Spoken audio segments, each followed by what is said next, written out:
Okay, so today we are going to discuss a new term. ये term आप already सुन चुके हो. Okay, PPM and PPB. PPM and PPB. PPM का full form क्या होगा बताओ?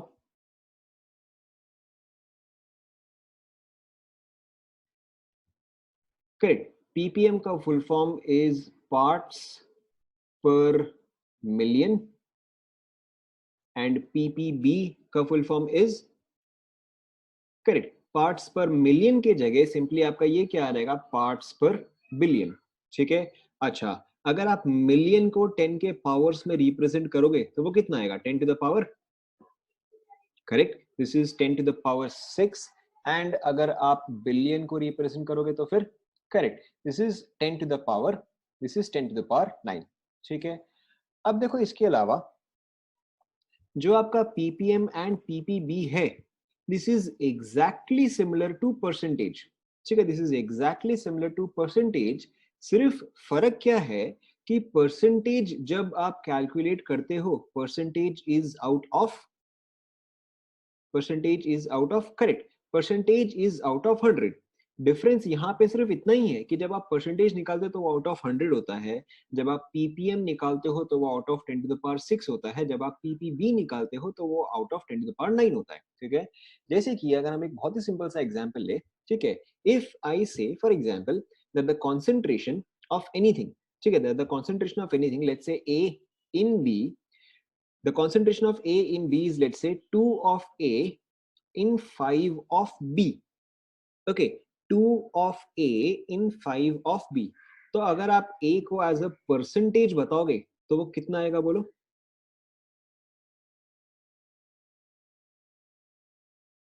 परसेंटेज में कितना आएगा अगर A 2 है आउट ऑफ 5. करेक्ट.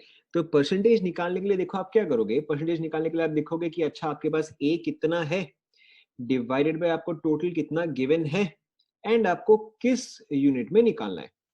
ठीक है. तो ये आपका कितना आ गया, ये आपका आ गया 40%. ठीक है. लेट्स से कि मुझे परसेंटेज के टर्म्स में नहीं निकालना था. ठीक है. लेट्स से कि मुझे निकालना था ए आउट ऑफ 1000. तो ये कितना आएगा बताओ.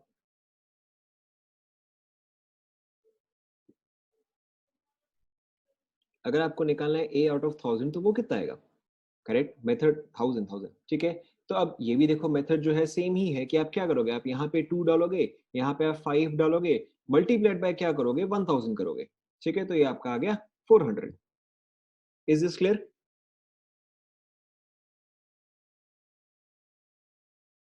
ठीक है.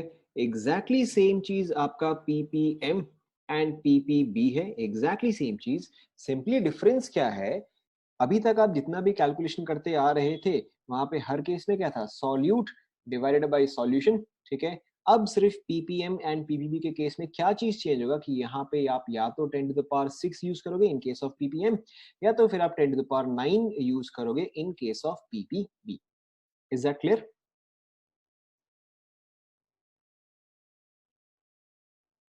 Clear, yes, no. ओके. अच्छा, इसके अलावा देखो एक और चीज, हालांकि मैंने यहाँ पे लिखा तो है कि सॉल्यूट डिवाइडेड बाय सॉल्यूशन, मैंने यहाँ पे लिखा तो है सॉल्यूट डिवाइड बाय सॉल्यूशन, लेकिन जब भी आप पीपीएम या जब भी आप पीपीबी यूज करते हो उसका मतलब क्या होता है कि सॉल्यूट का क्वांटिटी जो है that is very very less in comparison to solution. ठीक है. जैसे कि कहने का मतलब क्या है कि अगर सपोज करो अगर आप एक एलिफेंट का मास कंपेयर कर रहे हो with respect to an ant, ठीक है, तो ऑब्वियसली किसका ज्यादा आएगा. बहुत डिफिकल्ट सवाल पूछ लिया गया, एलिफेंट का आएगा. ठीक है. अगर सपोज करो आपने इसको एक वेइंग मशीन में डाला, ठीक है, अगर आपने सपोज करो इसको आपने एक वेइंग मशीन में डाला एंड एलिफेंट का मास जो है वो कोइंसिडेंटली एग्जैक्टली 2000 केजीज आता है. ठीक है, एग्जैक्टली 2000 केजीज आता है एंड आपने एंट को लिया एलिफेंट पे बिठा दिया, तो इसका रीडिंग कितना आएगा बताओ. ठीक है, सेम ही आएगा. ठीक है. Practically the weight of elephant plus ant is same as that of elephant only, क्योंकि एंट का वेट जो है वो नेग्लिजिबल है. समझ में आ रहा है ना. Yes, no. ठीक है.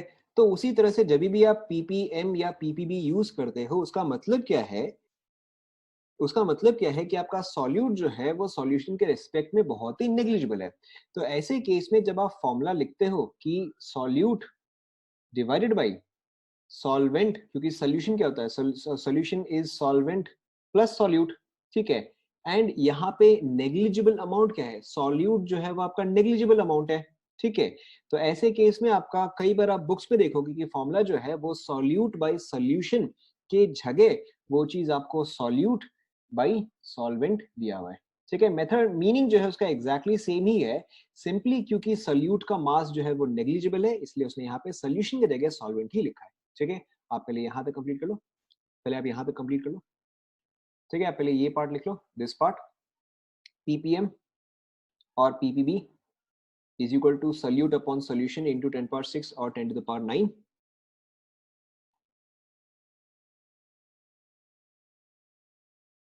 कौन सा वाला पार्ट?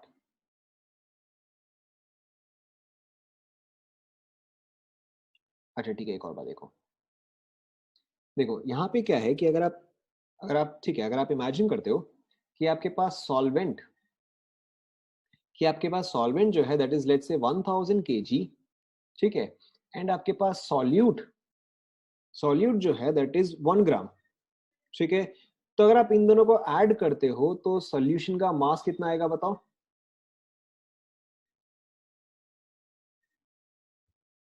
प्रैक्टिकली सॉल्यूशन का मास कितना आएगा?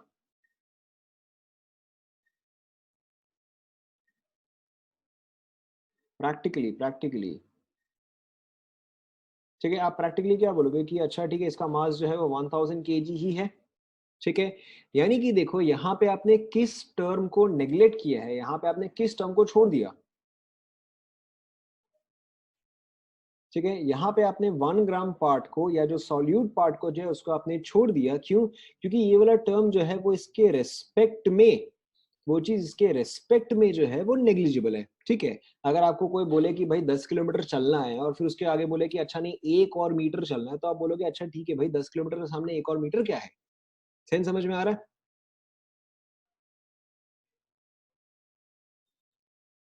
ठीक है, तो यहाँ पर भी वही है कि यहाँ पे सॉल्वेंट का अमाउंट जो है that is much much more as compare to solute का अमाउंट, ठीक है। तो ऐसे केस में जब आप फॉर्मूला लिखते हो पीपीएम या फिर जब आप फॉर्मूला लिखते हो पीपीबी, बता रहा हूँ एक सेकंड, ठीक है। तो जब आप लिखते हो फॉर्मूला पीपीएम या पीपीबी तो ये आपका आएगा तो वैसे तो solute upon solution into 10 to the power 6 और 10 टू द पावर 9 डिपेंडिंग कि पीपीएम में यूज करो या पीपीबी। बट क्योंकि solution is practically equal to the solvent only, ठीक है, प्रैक्टिकली ये जो है ये सॉल्वेंट के बराबर ही आ रहा है, इसीलिए इस चीज को आप कई बार ऐसे भी हो सकता है बुक्स में देखो कि solute divided by solvent into 10 to the power 6 or 10 to the power 9. Is this clear? It will not make any difference, ठीक है।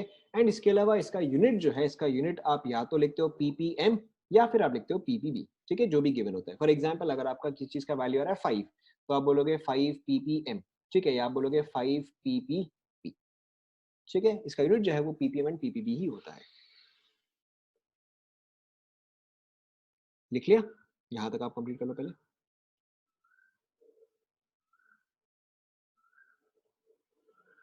अभी तो बताया इसका unit is PPM and PPB, PPM ही बोलते हैं और कोई यूनिट नहीं होता है।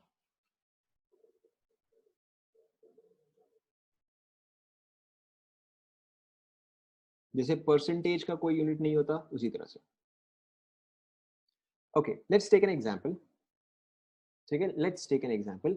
सपोज करो सपोज करो कि आपने डिसॉल्व किया है, सपोज करो कि आपने डिसॉल्व किया है लेट्स से 1 ग्राम, 1 ग्राम चलो इसको हम कर देते हैं। सपोज करो कि आपने डिसॉल्व किया है 20 ग्राम्स ऑफ एक्स, ठीक है, या 20 grams of solute is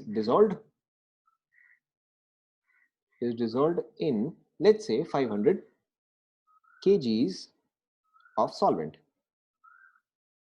Okay, 20 gram of solute is dissolved in 500 kgs of solvent, ठीक है। लेट्स से अगेन ये एग्जांपल है, ये वाला मैं आपको बताऊंगा। आपको सपोज करो इसका वैल्यू निकालना है इन पीपीएम, तो देखो ऐसे केस में आप इसको सॉल्व कैसे करते हो, आपको क्योंकि पीपीएम दिया गया तो आप डायरेक्टली यही वाला यूज करोगे, PPM is equal to solute upon, ठीक है, आप हमेशा फॉर्मूला ये लिखोगे, आप हमेशा फॉर्मूला लिखोगे solute upon solution multiplied by, क्योंकि यहाँ पे पीपीएम है तो यहाँ पे कितना आएगा 10 टू द पावर, करेक्ट, यहाँ पे आएगा 10 पावर 6। आपको मोस्ट इंपॉर्टेंट पॉइंट जो याद रखना है, आपको मोस्ट इंपॉर्टेंट पॉइंट जो याद रखना है वो ये है कि दोनों का यूनिट जो है आप सेम रखोगे, ठीक है। अगर ये चीज ग्राम है तो या तो आप इसको भी ग्राम में कन्वर्ट करोगे, ठीक है, या तो फिर अगर ये चीज केजी में है तो आप इसको भी केजी में कन्वर्ट करोगे, दोनों का यूनिट जो है वो आप सेम रखोगे। तो लेट्स से कि अगर मैं इसको ग्राम में कन्वर्ट करता हूँ, ठीक है, आप कुछ भी कर सकते हो, डजंट मैटर।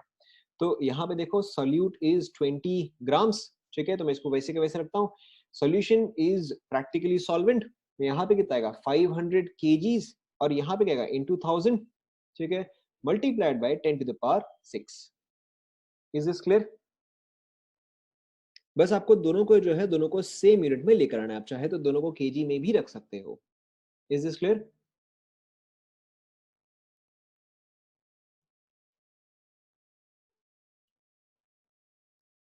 ठीक है, अब सिंपली अब आपको इसके आगे सिर्फ कैलकुलेशन ही करना है। तो यहाँ पे आपका आएगा 10 टू द पावर 3, ठीक है, सो दिस इज 2, और इसका आंसर क्या जाएगा होता है, दिस विल बी 40। यूनिट क्या आएगा इसका, पीपीएम, ठीक है। ये वाला आप एग्जांपल पहले कंप्लीट करो।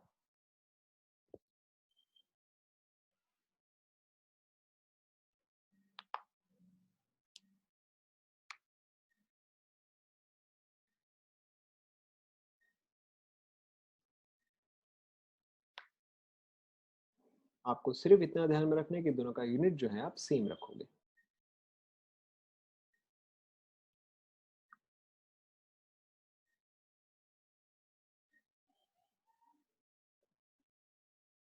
साइंटिफिक नोटेशन में कैसे आएगा, 40 पीपीएम ही तो है।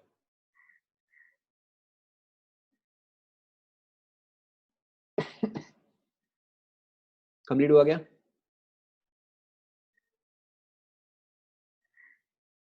ओके, नाउ नेक्स्ट क्वेश्चन, ये वाला आपके लिए है और आराम से हो भी जाएगा, ठीक है। लेट्स से the amount of solute present is 3 milligrams, ठीक है, let's say the amount of solute present is 3 milligrams and the amount of solvent present is, let's say, 2000 kgs. The amount of solute present is 3 milligrams and the amount of solvent present is 2000 kgs, ठीक है। आपको इसका value निकालना है in terms of ppb, okay, try करो।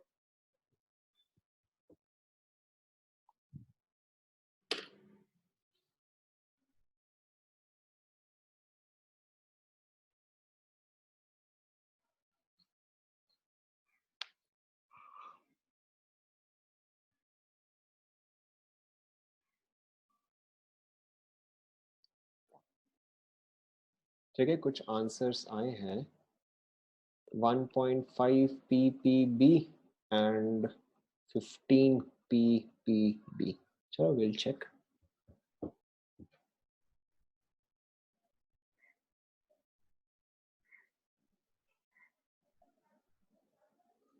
एक answer 150 भी आया है, ओके।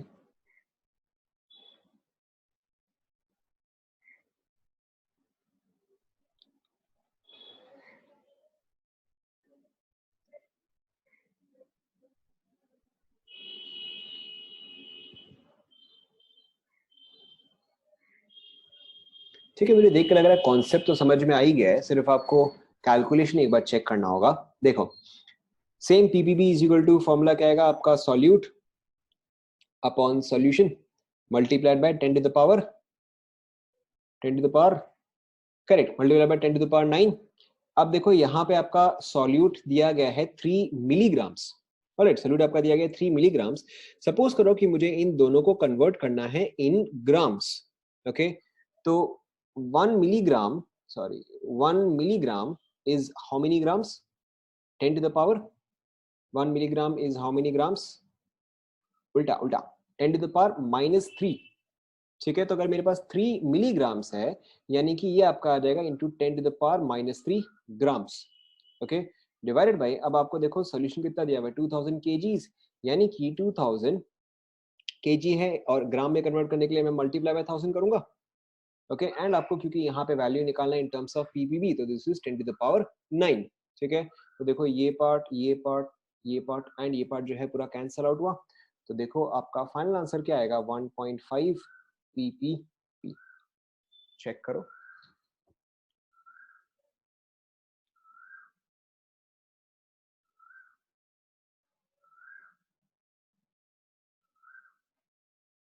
क्लियर हुआ सभी को? Okay, let's try another question. Suppose करो कि आपको दिया गया है सॉल्यूट, लेट्स से कि 3 माइक्रोग्राम्स, ठीक है। ये सिंबल जो है this is for micro. 3 micrograms of solute is dissolved in let's say 1500 kgs of 1500 kgs of solvent,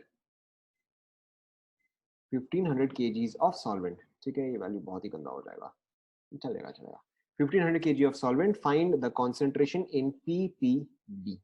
निकालो।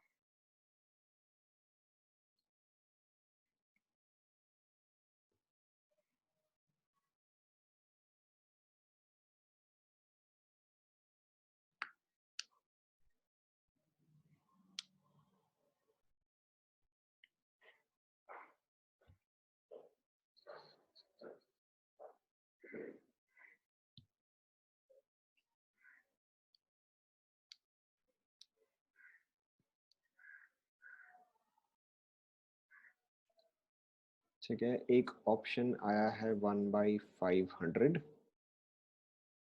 B option 0.002, C option 2 into 10 to the power -1,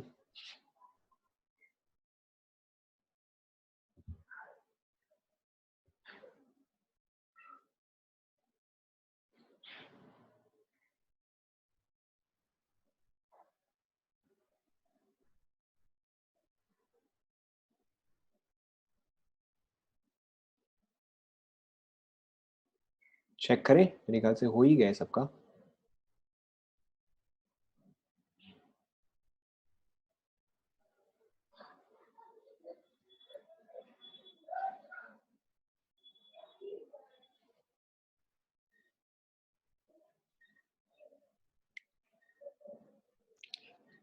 let's check. अब तो आपको फॉर्मूला याद रह ही गया है, ठीक है, कि फॉर्मूला क्या आएगा, solute upon solution, solution is same as solvent.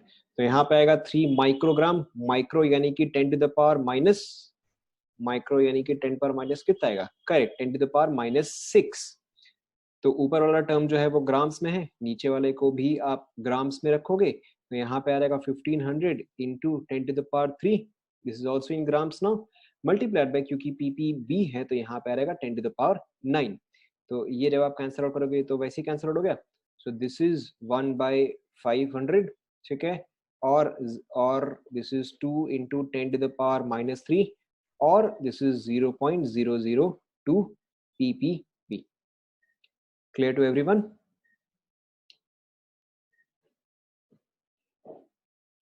Okay. Another type of question. Let's say कि 0.1 मिलीमोल्स, ठीक है, m मोल्स का मतलब होता है millimoles, okay. 0.1 millimoles of calcium is dissolved in, let's say, 10 liters of water, is dissolved in 10 liters of water. Find its concentration, in ppm, ठीक है। आपको यहाँ पे एक डेटा चाहिए होगा, density of water is equal to 1 kilogram per litre. Try करो एक बार, आप हो जाना चाहिए।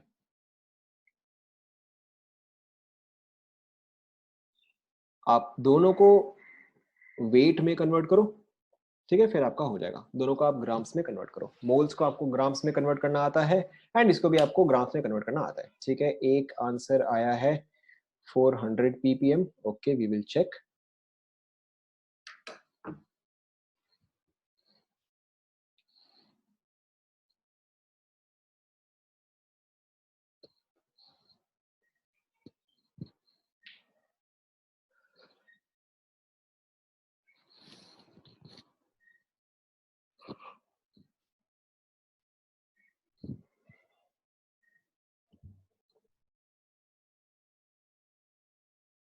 ठीक है, एक आंसर आया है 40 ppm।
चेक करें। अच्छा, एक और आंसर आया है 4 ppm। Let's check. फॉर्मूला अब आपको याद हो गया है, दिस इज सॉल्यूट। आप लोग ये लिखते जा रहे हो ना, नोट डाउन करते जा रहे हो ना? अगर आपको टाइम चाहिए नोट डाउन करने के लिए तो आप बता देना। Formula is solute upon solution, या मैं डायरेक्टली यहाँ पे लिख रहा हूँ सोल्यूट अपॉन सॉल्वेंट, लेकिन आपको इनटू, क्योंकि आपको पीपीएम में निकालना है, इनटू 10 टू द पावर 6। आपको दोनों जो है, दोनों को आप सेम यूनिट में लेकर आओ। तो कैल्शियम का जो है आपको उसका मोल्स दिया हुआ है, तो उसको ग्राम्स में लाने के लिए सबसे पहले 0.1 moles is 0.1 into 10 to the power -3 moles. And जब आप इसको ग्राम्स में कन्वर्ट करोगे तो कैल्शियम का मॉलिक्यूलर मास इज, बताओ, कैल्शियम का molecular mass is, correct, calcium का मॉलिक्यूलर मास इज 40। ठीक है, तो आपने इतना ग्राम्स ऑफ कैल्शियम जो है वो आपने डिसॉल्व किया है। सेकेंड पार्ट, अगर आपको 10 लीटर दिया गया है और 1 लीटर का वजन जो है वो 1 kg है, तो 10 लीटर का वजन कितना आ जाएगा? 10 kg आ जाएगा। But this is in grams, तो आप बॉटम पार्ट को भी ग्राम्स में करोगे, तो यहाँ पे क्या रहेगा? Into 10 to the power 3। And क्योंकि ये जो है ये पीपीएम में है, so this is 10 to the power 6। क्या ये सभी को क्लियर हुआ?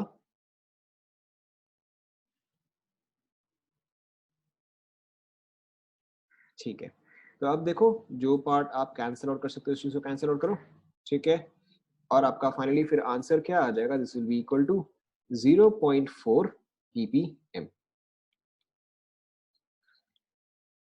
ठीक है, is this clear?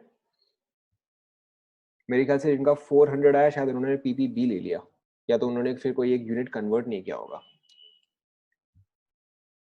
Is this clear?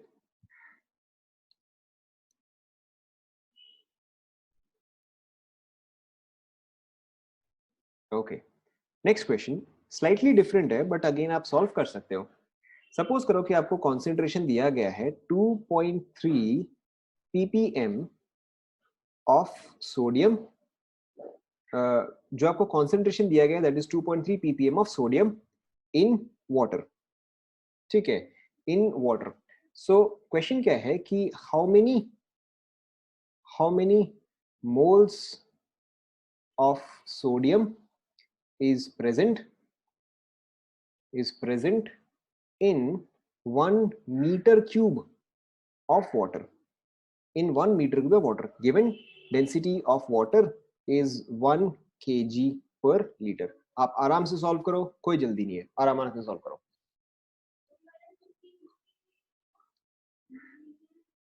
अच्छा चलो, एक हिंट मैं खाली आपको देता हूं। 1 meter cube is equal to how many litres? Right, वापस 1 meter cube is how many liters? Correct, 1 meter cube is 1000 liters। ठीक है, अब आपसे हो जाएगा।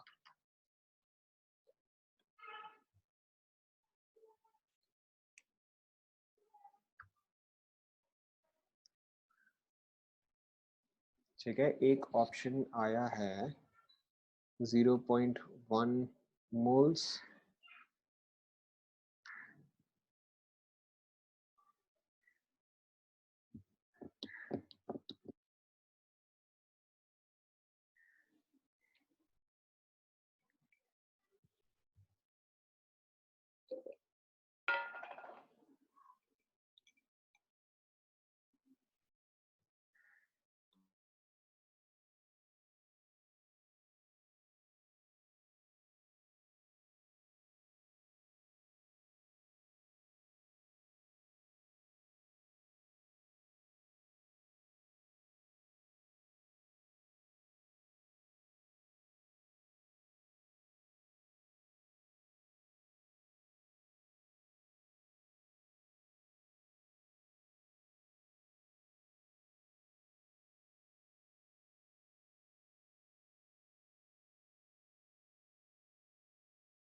एक आंसर आया है 100 मोल्स, एक आंसर आया है 0.001 moles and option D none.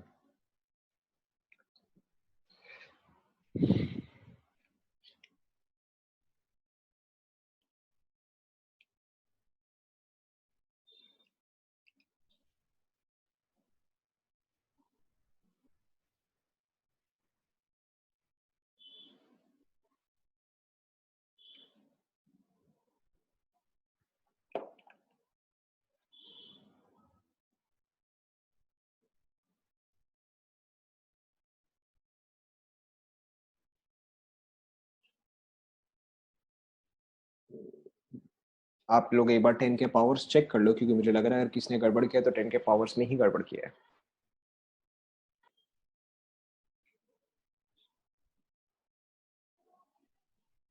Check करें।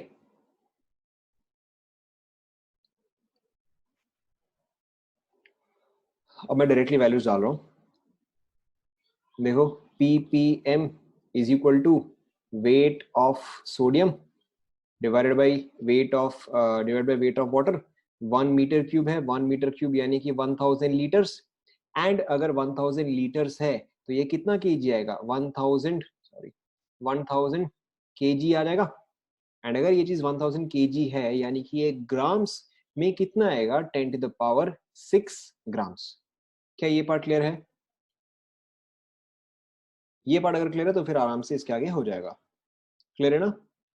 ओके।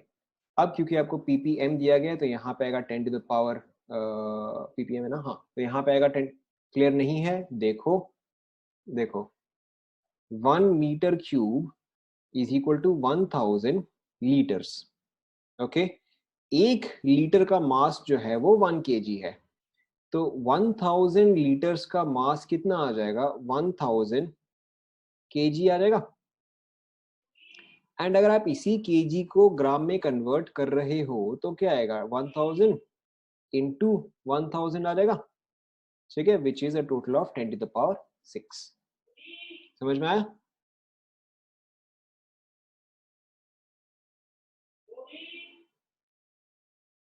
समझ में आया नहीं आया? ठीक है, तो बस वही चीज है कि जो आपके पास मास ऑफ वाटर था वो आपका 10⁶ ग्राम्स आ गया है, तो ये पार्ट और ये पार्ट जो है वो कैंसिल आउट होता है। ppm का वैल्यू जो आपको दिया गया है दैट इज 2.3। तो जो मेरे पास वेट ऑफ Na आएगा दैट विल बी 2.3 ग्राम्स, क्योंकि मैंने इसको भी ग्राम में रखा था तो मेरा इसका वैल्यू जो है वो भी आपका ग्राम्स में ही आएगा। ओके, अब तो देखो आपको आंसर दिख ही गया है, moles is equal to weight by molar weight. ठीक है, तो यहाँ पे आपका क्या आ जाएगा, दिस इज 2.3 divided by 23 that is equal to 0.1. Is this clear?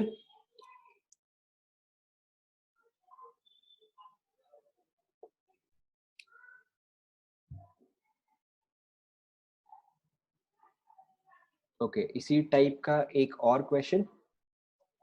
Let's say the concentration of potassium, is 7.8 ppb. The concentration of potassium is 7.8 ppb. Find moles of potassium. Find moles of potassium dissolved in 100 metre cube of water. ठीक है, बाकी का data जो है वो same ही है. Density of water is equal to 1 kg per litre. Try करो.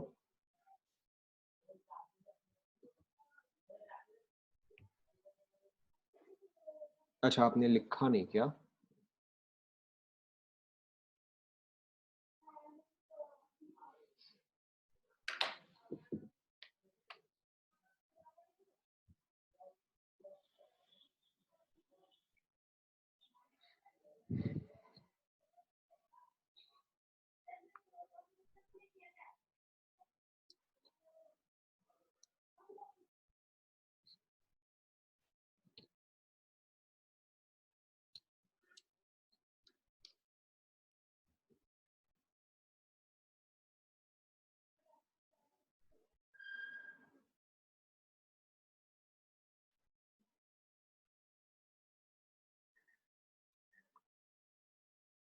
ठीक है, एक ऑप्शन आया है 0.2 मोल्स, एक ऑप्शन आया है 0.02 मोल्स.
अरे ये तो बहुत ही अलग आंसर आया है. 1 2 3 4 2 into 10 to the power minus 5 moles.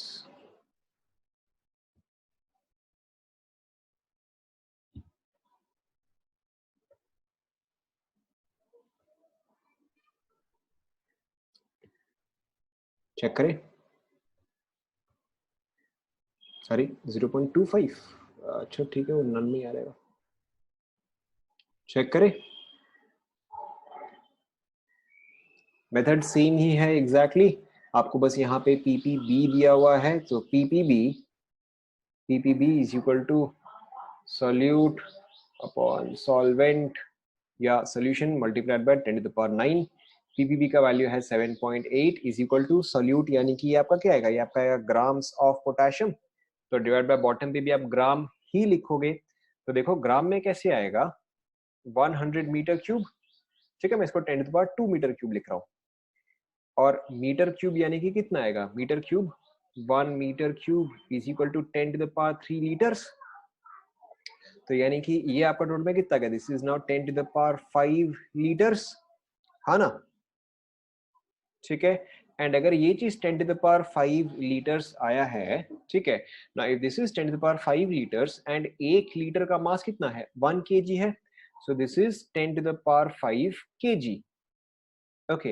And if this is 10 to the power 5 KG, तो ये कितना ग्राम्स आएगा बताओ, 10 टू द पावर 10 पर 10 to the power correct, this will be 10 to the power 8 grams. ठीक है, अगर आपने ये करे तो बाकी का तो बहुत ही सिंपल है। तो यहाँ पे आपका आ गया 10 to the power 8 multiplied by, क्योंकि यहाँ पे 10 टू द पावर 9 है, so this is 10। So now grams of potassium is equal to, मैं इसको ऐसे लिख रहा हूँ 78 इंटू 10 टू द पावर -2। मेरा कैलकुलेशन इजी हो जाएगा। ठीक है, so grams of potassium is 78 into 10 power 2, and now moles of potassium is 78 into 10 power -2 divided by potassium is correct, potassium is 39। तो ये आपका कितना आ जाएगा, दिस इज 2 by 100, ओके, और दिस इज 0.02। ठीक है, कंप्लीट कर लो।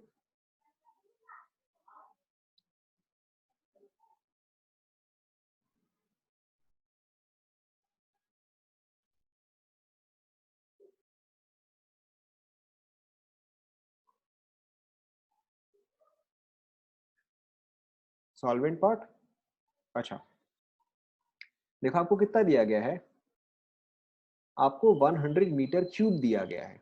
ओके, तो सिंपली मैंने 100 को क्या किया, मैंने 100 को 10 टू द पावर 2 से रिप्रेजेंट किया। ठीक है, चलो आप इसको ऐसे रिप्रेजेंट करो, आपको इजी रहेगा, आपको ये इजी रहेगा। देखो 100 इंटू मीटर क्यूब, ठीक है, अब इसको ऐसे लिखो, या फिर 10 to power 2 into 1 metre cube. Okay, now 1 metre cube is how many litres, 10 power 2 into 1 metre cube is 1000 litres, और 10 to the power 3 litres. Okay, and देखो जो आपको डेंसिटी दिया गया है, 1 लीटर का मास है 1 केजी। ओके, तो ये देखो आपका कितना आ गया, this is 10 to the power 5 litres, this multiplied by this. Okay, and अब इस चीज का मास कितना आ गया, this is 10 to the power 5 into 1 KG. Okay, and अगर यहाँ पे 1 केजी है तो this is equal to 10 to the power 5 into 10 to the power 3 grams, which makes it 10 to the power 8 grams। ठीक है, एक बार आप चेक करो,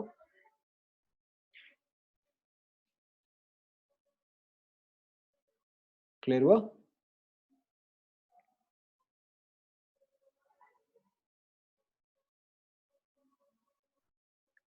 okay, so this is all about concentration part. इसके अलावा ऑब्वियसली और भी थोड़े बहुत टर्म्स होते हैं, नॉर्मेलिटी, नॉर्मेलिटी होता है, फॉर्मेलिटी होता है। ठीक है, all those terms we will discuss letter.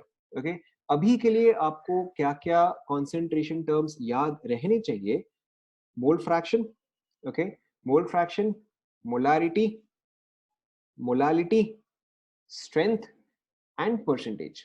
ठीक है, अभी के लिए आपको ये सारे टर्म्स जो है, ये सारे टर्म्स परफेक्टली, अच्छा इसके अलावा पीपीएम एंड पीपीबी। ठीक है, आपको ये सारे टर्म्स जो है, ये सारे टर्म्स परफेक्टली आने चाहिए। ऑब्वियसली अगर आप बुक्स देखोगे, ठीक है, बुक्स देखोगे तो उसमें एक और टर्म लिखा हुआ रहेगा, नॉर्मेलिटी।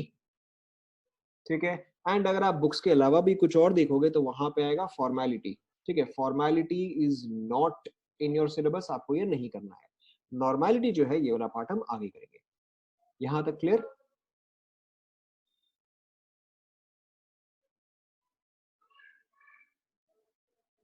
Clear, yes no? ठीक है, so I am going to give you a short break. ठीक है, मेरे वॉच में हो रहा है 1:02, we will start the class again at 1:10। ठीक है, take a break.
Okay, so everybody back. Let's start. Okay, so today we are going to discuss. Today we are going to discuss a new concept. Okay, so this new concept is stoichiometry. Stoichiometry and limiting reagent. Stoichiometry and limiting reagent. आप heading डाल सकते हो. Okay, limiting reagent का concept जो है वो बहुत ही सिंपल है. मैं अभी डेफिनेशन नहीं लिखा रहा हूं, मैं अभी आपको सिर्फ समझा रहा हूं. डेफिनेशन जो है मैं बाद में लिखाऊंगा. नाउ लिमिटिंग रिएजेंट का मतलब क्या होता है? बहुत ही सिंपल सा एग्जांपल है. लेट्स से कि अगर आप 50 स्टूडेंट्स हो, ठीक है, you guys are all 50 students and you are asked to sit in a hall. लेकिन उस हॉल में सिर्फ 40 चेयर्स ही प्रेजेंट है. ओके, तो कितने स्टूडेंट्स बैठ पाएंगे? ठीक है, ऑब्वियसली अगर 50 स्टूडेंट्स है एंड 40 चेयर्स है, एक चेयर पे तो एक ही स्टूडेंट बैठ सकता है. ठीक है, यानी कि a total of only 40 students can sit. ठीक है, तो यहाँ पे किस चीज की कमी है? स्टूडेंट्स की कमी है या चेयर्स की कमी है? ठीक है, यहाँ पे चेयर्स की कमी है. ठीक है, तो जो भी चीज लिमिटेड सप्लाई में है, जो भी चीज लिमिटेड सप्लाई में है, that is your limiting reason. सभी को समझ में आया ना? हाँ ना? ठीक है, okay. Let's take another example. ठीक है, कि आपके पास सेम 50 स्टूडेंट्स है. You have same 50 students and again they are being asked to sit in a hall. ठीक है, now this hall has 30 sofa. ठीक है, this hall has now 30 sofa and each sofa can sit two people. Each sofa can sit two people. ठीक है, तो अब आप ये बताओ कि अब यहाँ पे कितने स्टूडेंट्स बैठ पाएंगे? हम्म, इस सैंपल में. ठीक है, अब इस सैंपल में क्या है कि सारे के सारे स्टूडेंट्स जो है वो बैठ पाएंगे. ठीक है, so if you have 50 students, now all 50 students can be seated. ठीक है, यानी कि अब आपके पास सोफा जो है वो जरूरत से ज्यादा है. ठीक है, आपके पास सोफा जो है वो जरूरत से ज्यादा है. तो जो चीज जरूरत से ज्यादा होता है, that is called as excess reagent. ठीक है, so now so far we have discussed two things. First is a limiting reagent, the second is an excess reagent. Limiting reagent is something which is less than required. ठीक है, excess reagent is something which is more than required. समझ में आया ना? ठीक है, अब limiting reagent and access reagent जो है वो दोनों एक दूसरे के रेस्पेक्ट में होता है. दोनों एक दूसरे के रेस्पेक्ट में होता है का मतलब क्या है कि अगर मैं स्टूडेंट्स के पॉइंट ऑफ व्यू से देखूं तो चेयर जो है वो कम है. स्टूडेंट्स के पॉइंट ऑफ व्यू से चेयर्स जो है वो लिमिटिंग रिएजेंट है. ठीक है, लेकिन चेयर्स के पॉइंट ऑफ व्यू से स्टूडेंट्स क्या हो गए? ठीक है, वो एक्सेस हो गया. सेंस आपको समझ में आया? ठीक है, तो if one of them is a limiting reagent, if one of them is a limiting reagent, then all of the others have to be excess reagent. Is this clear?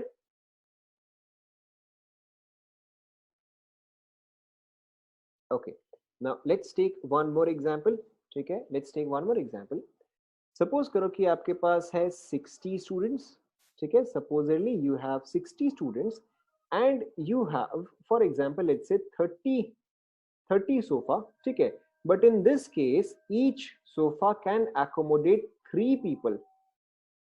ठीक है, each sofa can accommodate 3 people. So now what is your limiting reagent, student or sofa? Correct. Now in this case अब आपको पता है कि students जो है वो कम है. ठीक है, आप किसी भी तरीके से देख सकते हो. ठीक है, आप चाहे तो स्टूडेंट टू सोफा जाओ या चाहे तो आप सोफा टू स्टूडेंट जाओ. ठीक है, अगर 60 स्टूडेंट्स है और एक सोफे में 3 लोग बैठ सकते हैं तो मुझे कितना सोफा चाहिए? कितना चाहिए बोलो? You require only 20. You require 20 but you have 30. ठीक है, you require 20 but you have 30, which means that this has become your excess reagent. And अगर ये चीज एक्सेस reagent है तो ये चीज आपका बन गया limiting reagent. Is this clear? Clear? Yes, no? Okay. Now अब देखो, अब अगर हम वापस केमिस्ट्री में आते हैं, ठीक है, केमिस्ट्री में सपोज करो if I give you a very basic reaction, ठीक है, लेट्स से N2 प्लस 3H2, बताओ क्या देगा रिएक्शन, आपको पता है क्या देगा ये? Correct, N2 plus 3H2 will give you 2NH3. ठीक है, N2 plus 3H2 will give you 2NH3. देखो आप लोगों को ऑलरेडी रिएक्शन का बेसिक आता है तो मैं एकदम बेसिक लेवल पे नहीं जाऊंगा, ठीक है, मैं आपको समझा रहा हूँ, अगर आपको कहीं पे भी डाउट हो तो आप मेरे को बताना. ओके, अब अगर यहाँ पे जैसे यहाँ पे H2 के साथ क्या है 3 है, NH3 के साथ क्या है 2 है, और अगर N2 के साथ कुछ भी मेंशन नहीं है तो यहाँ पे उसका मतलब क्या होगा, यहाँ पे कौन सा डिजिट होगा 1. ठीक है, अब देखो, अब यहाँ पे इस चीज का इंटरप्रिटेशन क्या है कि वन ऑफ N2 रिक्वायर्स 3 ऑफ H2. समझ में आया ना?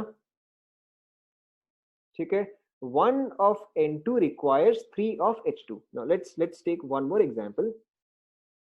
सपोज करो कि मैं आपको वाटर का फॉर्मेशन देता हूं, ठीक है, that is H2 plus O2 gives you H2O, but ये रिएक्शन तो बैलेंस नहीं है. जब आप इसको बैलेंस करोगे तो यहाँ पे आएगा 2, यहाँ पे आएगा 2. ओके, सपोज करो कि अगर आप ऑक्सीजन के पर्सपेक्टिव से बोल रहे हो, ठीक है, या अगर आप ऑक्सीजन के हिसाब से बोल रहे हो तो one of oxygen will require how many of hydrogen? Correct, one of oxygen will require 2 of hydrogen. ठीक है, ओके. नाउ नेक्स्ट चीज आपको जो ध्यान में रखना है, ये जो नंबर्स दिए गए हैं, जैसे कि फर्स्ट रिएक्शन में आपको 1 3 2 है, सेकेंड रिएक्शन में 2 1 2 है, ये नंबर्स जो है these numbers always relate moles. ठीक है, ये नंबर हमेशा मोल्स को ही रिप्रेजेंट करते हैं, ये चीज आपको याद होना चाहिए, चीज आपको समझना है. These numbers always represent moles. अब इसका मतलब क्या है कि अगर मेरे पास 1 मोल ऑफ N2 है तो I require 3 mole of H2. समझ में आया ना? ठीक है, या फिर सिमिलरली अगर मेरे पास 1 मोल ऑफ O2 है तो how much of H2O do I require? Correct, you require 2 moles of H2. ठीक है, आपको ये ध्यान में रखना है कि जब भी आपको रिएक्शन दिया जाता है, ये रिएक्शन जो है ये हमेशा मोल्स को बैलेंस करता है. Alright, in this case yes yes yes, उसी प्रोपोर्शन में होता है, आपको भी मतलब समझ में आएगा. ओके, सो 1 रिक्वायर्स 3. Okay, 1 requires 3. Again, हम इसी एग्जांपल में कंटिन्यू करें. So 1 requires 3, but if instead I have 10 moles of N2, if I have 10 moles of N2, how much of H2 do I require? Correct. अगर आपके पास 10 moles of N2 है तो आपकी requirement है 30 moles of H2. ठीक है, आपकी requirement है 30 moles of H2. ठीक है, बट सपोज करो आपने स्टोरेज में चेक किया, आपके पास 30 मोल्स ऑफ H2 तो नहीं है, लेकिन आपके पास सिर्फ 20 मोल्स ऑफ H2 है. ठीक है, क्वेश्चन पूरा समझो या स्टेटमेंट पूरा समझो. 10 मोल्स को चाहिए 30, लेकिन मेरे पास 30 नहीं है, मेरे पास है सिर्फ 20. तो अब ये चीज आपका लिमिटिंग रिएजेंट है या एक्सेस रिएजेंट है? ठीक है, ये चीज जो है ये आपका लिमिटिंग रिएजेंट है. क्यों? क्योंकि ये रिक्वायरमेंट से कम है. ठीक है, अगर कोई भी चीज आपका रिक्वायरमेंट से कम है दैट बिकम्स लिमिटिंग, कोई भी चीज अगर आपका रिक्वायरमेंट से ज्यादा है दैट बिकम्स एक्सेस. ठीक है, तो if this was only 20 moles then H2 becomes limiting reagent and N2 becomes, अगर ये लिमिटिंग बन गया तो फिर ये क्या बन जाएगा? करेक्ट, ये जो है ये आपका बन गया एक्सेस रिएजेंट. सो फार सो गुड, यहां तक तो सभी को समझ में आया? ओके, देखो दूसरा reaction.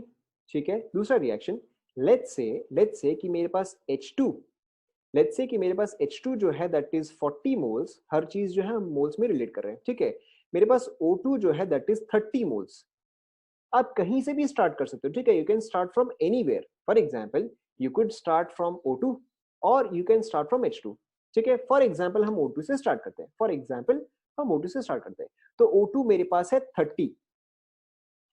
1 of O2 requires 2 of H2, तो 30 को रिक्वायरमेंट कितना है? करेक्ट, 30 को रिक्वायरमेंट है 60 का, ठीक है, बट मेरे पास है कितना? मेरे पास है तो सिर्फ 40. So in this case, now H2 becomes limiting or excess. Correct. So now H2 becomes your limiting reagent, ठीक है, and O2 becomes your excess reagent. Is this clear?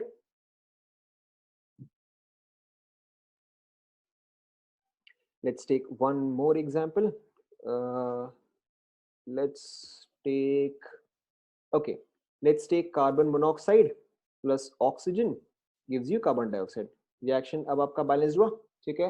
अब ये आपको खुद से बताना है कि कौन सा लिमिटिंग है, कौन सा अच्छा चलो एक और चीज देखो, इसी में मैंने आपको यहाँ पे विथ रिस्पेक्ट टू ऑक्सीजन बताया, बट आप विथ रिस्पेक्ट टू हाइड्रोजन भी कर सकते थे, ठीक है.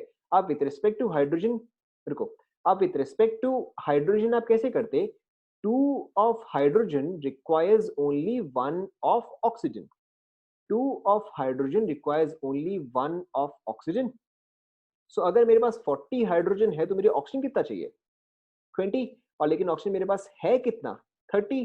तो यानी कि अगर मेरे पास रिक्वायरमेंट से ज्यादा है तो ये जो है ये मेरा एक्सेस रिएजेंट बन जाता है. तो आप किसी भी डायरेक्शन से कर सकते हैं, आपका रिजल्ट जो है वो सेम ही आएगा. Is this clear? Okay, so let's take this example. Suppose करो कि आपके पास ये है 150, ये है 100. What is the limiting reagent, what is the access reagent?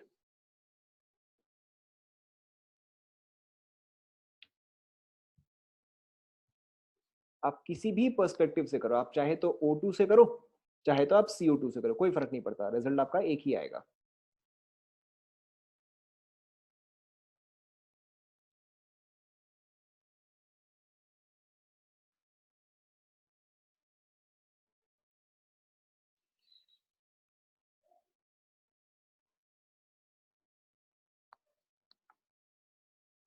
ठीक है, किसको लेके बताऊं, बोलो CO या O2, किसको लेके बताऊं? ऑक्सीजन को, ठीक है, ऑक्सीजन ज्यादा इजी रहेगा. देखो, 1 रिक्वायर्स 2, 1 रिक्वायर्स 2, तो यानी कि 100 को रिक्वायरमेंट कितनी है? ठीक है, 100 को रिक्वायरमेंट है 200 की, लेकिन आपके पास है कितना? आपके पास है यहाँ पे सिर्फ 150. सो CO becomes your limiting reagent, alright, and O2 becomes your excess reagent. ठीक है, आप ये तीनों एग्जांपल्स, चलो मैं एक और बार फ्रेश लिख देता हूँ. ठीक है, first example was N2 plus 3H2 gives you 2NH3. हमने एग्जांपल में कितना लिया था? 10 20. ठीक है, दिस इज 10, दिस इज 20. आपको लेबल करना है कौन सा लिमिटिंग है, कौन सा एक्सेस है. ये ऊपर वाला ही क्वेश्चन है, ठीक है, बस आप इसको लिख सकते हो. एंड उसके अलावा कौन सा था? H2 plus O2 gives 2H2O. क्या वैल्यूज थे? 40 एंड 30. ठीक है, तीनों एग्जांपल आप कंप्लीट करो, नोट डाउन कर लो. अच्छा, और अगर आप CO के साइड से स्टार्ट कर रहे हो तो 2 requires 1, so 150 will require, 150 would have required 75, but आपके पास 100 है तो ये आपका आ गया एक्सेस. आप कहीं से भी करो, आपका रिजल्ट जो है वो सेम ही आएगा. ओके, सो ये जो है ये प्रीवियस एग्जांपल्स ही है, बस मैंने वापस से लिख दिया ताकि आप इसको नोट डाउन कर लो. तो यहाँ पे ये आपका आ जाएगा लिमिटिंग, और यहाँ पे ये आपका आ जाएगा लिमिटिंग.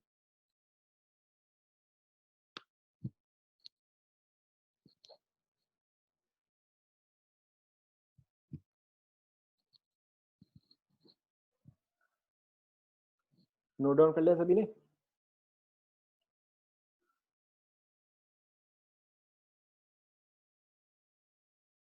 कर लो कंप्लीट कर लो.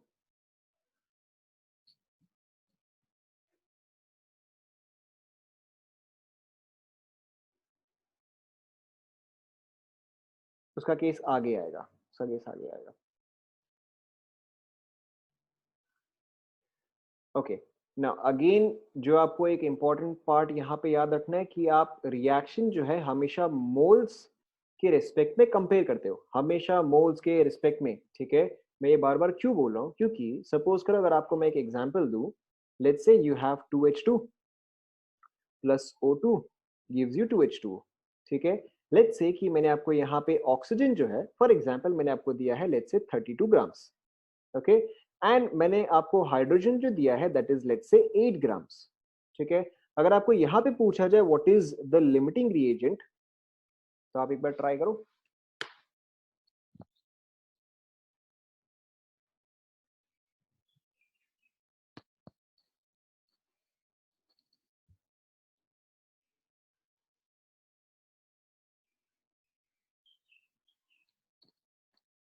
पहले आप दोनों को मोल्स में कंपेयर कंप्लीट करो, फिर आप कंपेयर करो।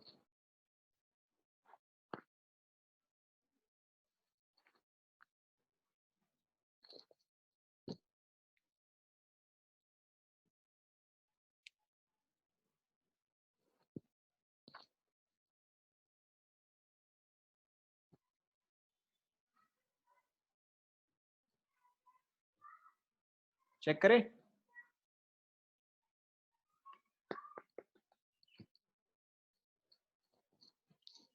ओके, ठीक है। देखो, अब अगर आप ऑक्सीजन के नंबर ऑफ मोल्स निकालते हो तो ऑक्सीजन का नंबर ऑफ मोल्स कितना आएगा बताओ? करेक्ट, ऑक्सीजन का मोल्स आएगा 1, why? Because weight divide by molecular weight is 32। तो यहाँ पे जब आप मोल्स के टर्म्स में लिखोगे तो यहाँ पे नंबर ऑफ मोल्स आएगा 1, राइट। जब आप H2, ठीक है, या जब आप इसके मोल्स निकालोगे तो इसके मोल्स कितने आएंगे? H2 का मॉलिक्यूलर वेट इज 2, H2 का molecular weight is 2 to 4, sorry 8/2, ये कितना आ जाएगा? ये आ जाएगा 4, ओके। अब अगर आप रिएक्शन देखते हो, 1 को रिक्वायरमेंट है 2 का, ओके, 1 को रिक्वायरमेंट है 2 का, तो 1 को रिक्वायरमेंट कितना का होना चाहिए? 2 का होना चाहिए, लेकिन आपके पास है कितना? उससे ज्यादा है। So in this case H2 becomes, आप शॉर्ट में लिखो, ER LR शॉर्ट में लिखो आप, ठीक है, correct. H2 becomes your access reagent and O2 becomes your limiting reagent, ठीक है। हालांकि हालांकि देखो, O2 का मास जो है वो H2 से ज्यादा है, ठीक है, बट आपको यहाँ पे मास से कंपेयर नहीं करना है, यहाँ पे आपको मोल्स से कंपेयर करना है। क्लियर? ये एग्जांपल आप कंप्लीट कर लो।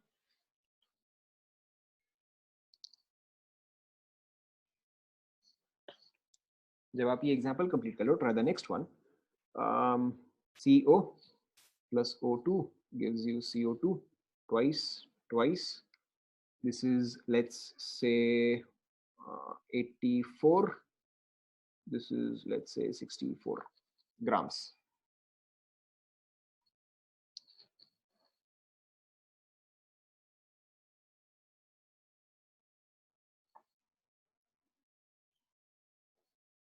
ठीक है, आपको सेम चीज निकालना है, कौन सा लिमिटिंग है, कौन सा एक्सेस है।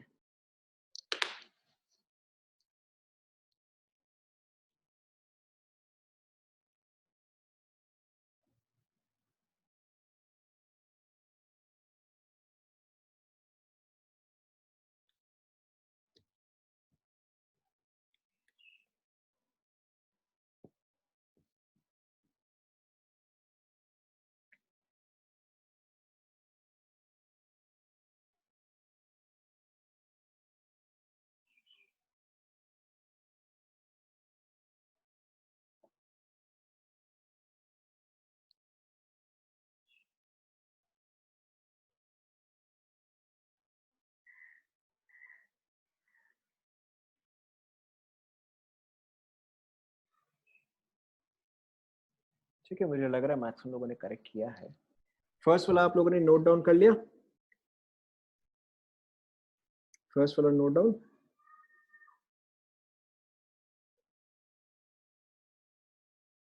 ओके। सबसे पहले देखो, अगर आप यहाँ पे इसका लिखते हो मॉलिक्यूलर वेट, तो O2 का मॉलिक्यूलर वेट इज 32, CO का मॉलिक्यूलर वेट इज 28। तो जब आप इसका मोल्स निकालते हो, यहाँ पे आ जाएगा 2 मोल्स, यहाँ पे आ जाएगा 3 मोल्स।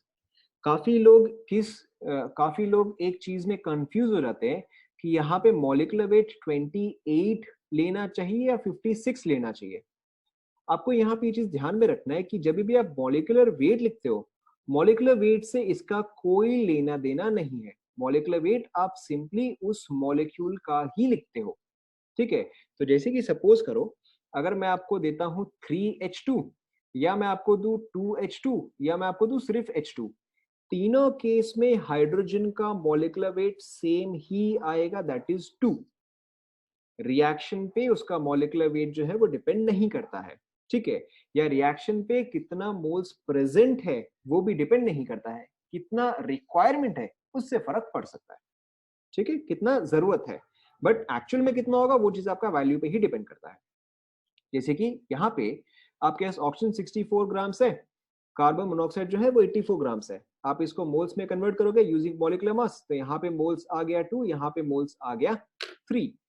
अब 1 of oxygen requires 2 of carbon monoxide, so 2 of oxygen will require how much of carbon monoxide? Correct, it will require 4, but क्योंकि आपके पास 4 से कम है, so this becomes your limiting reagent and this becomes your excess reagent. Is this clear?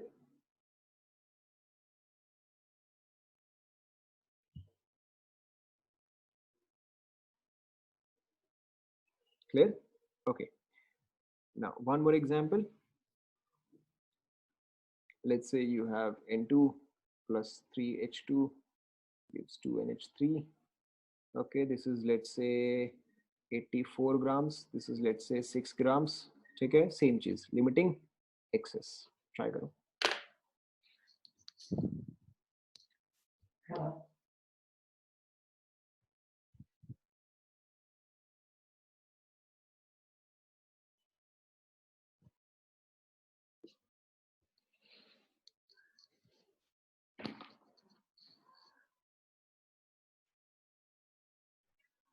ठीक है, आप सबसे पहले यहाँ पे मेंशन करो मॉलिक्यूलर वेट क्या है, मोल्स क्या है, फिर जाके हम कंपेयर करेंगे।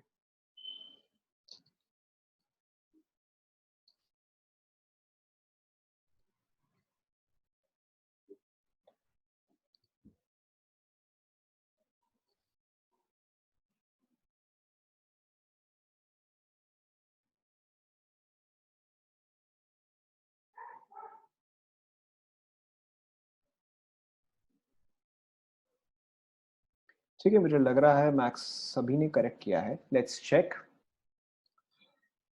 Molecular weight of N2, molecular weight of N2 correct 28, molecular weight of H2 will be 2, ठीक है।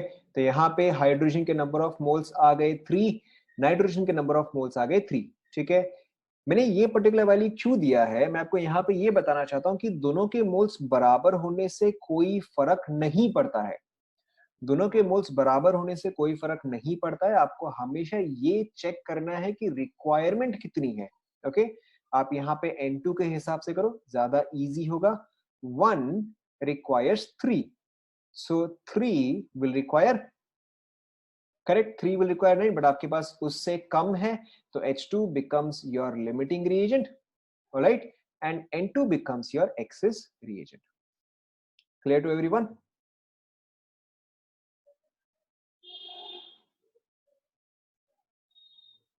ठीक है, आप ये नोट डाउन कर लो। we'll stop here. We'll stop here. आप ये नोट डाउन कर लो, ठीक है। In the next class you should revise all of these. Thank you class.